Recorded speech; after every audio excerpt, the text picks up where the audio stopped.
केंद्र सरकार से हरियाणा सरकार को झटका मिला है। हरियाणा सरकार की ओर से पास किए गए 2 कानूनों को केंद्र ने मंजूरी प्रदान नहीं की है।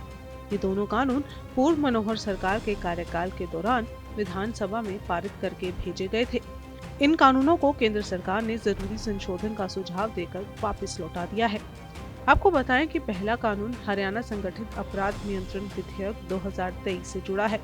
और दूसरा Haryana honourable disposal of dead body bill 2024 है। इस बिल को वापस लेने की घोषणा सीएम सैनी ने विधानसभा में आज की है। 2023 का विधेयक संख्या 7 HLA पारित किया गया था और चूंकि उक्त विधेयक को भारत के संविधान के अनुच्छेद 200 में दिए गए उपबंधों की अनुपालना में हरियाणा के राज्यपाल को उस पर उनकी सहमति के लिए प्रस्तुत किया गया था और चूंकि हरियाणा के राज्यपाल द्वारा उक्त विधेयक भारत के संविधान के अनुच्छेद 201 के अधीन भारत के राष्ट्रपति के विचारण के लिए आरक्षित किया गया और चूंकि हरियाणा संगठित अपराध नियंत्रण विधेयक 2023 भारत के राष्ट्रपति की सहमति के लिए गृह मंत्रालय भारत सरकार को भेजा गया था और चूंकि भारत सरकार गृह मंत्रालय द्वारा भारत सरकार विधि तथा न्याय मंत्रालय, वित्त मंत्रालय, राजस्व विभाग की टिप्पणियां मांगने पर कतिपय त्रुटियां पाई गई थी और गृह मंत्रालय ने उक्त विधेयक को वापस लेने हेतु राज्य सरकार से अनुरोध किया और विधि तथा न्याय मंत्रालय विधायी विभाग के सुझावों को विधिवत निगमित करने के बाद नया विधेयक प्रस्तुत करने का अनुरोध किया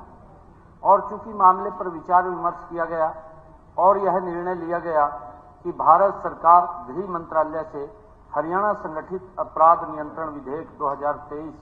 को वापस करने का अनुरोध किया जाए। चूंकि हरियाणा राज्य भारत सरकार वित्त मंत्रालय, राजस्व विभाग द्वारा की गई आपत्तियों का ध्यान रखते हुए एक पुनरीक्षित विधेयक भेजने का इरादा रखता है और चूंकि मंत्रिपरिषद ने हरियाणा संगठित अपराध नियंत्रण विधेयक 2023 का विधेयक संख्या 7 HLA को वापस लेने का निर्णय लिया है, इसलिए अब भारत के संविधान के अनुच्छेद 200 तथा 201 में दिए गए उपबंधों के अनुसरण में हरियाणा राज्य विधानसभा इसके द्वारा हरियाणा संगठित अपराध नियंत्रण विधेयक 2023 को वापस लेने का संकल्प पारित करती है। हरियाणा संगठित अपराध नियंत्रण विधेयक 2023 में राज्य में होने वाले संगठित अपराधों पर अंकुश लगाने के कड़े प्रावधान किए गए थे, लेकिन आपको बताएं कि जब ये बिल पास किया गया था तो कांग्रेस ने इस कानून का विरोध किया था। और दूसरे कानून की बात करें तो दूसरा कानून Haryana honourable disposal of dead body bill 2024 था, जिसमें किसी भी शव के साथ प्रदर्शन, धरना या रोड जाम करने पर 6 महीने से 5 साल तक कैद और 1 लाख रुपए जुर्माने का प्रावधान किया गया था। हरियाणा संगठित अपराध नियंत्रण विधेयक 2023 जब पास हुआ था तब मनोहर लाल राज्य के मुख्यमंत्री थे।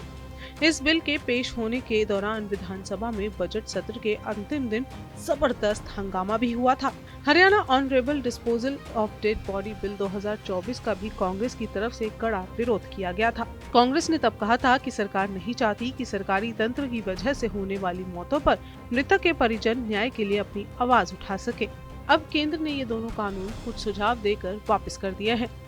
जिस पर आज विधानसभा में चर्चा की गई और इस मुद्दे पर भी बहस हुई।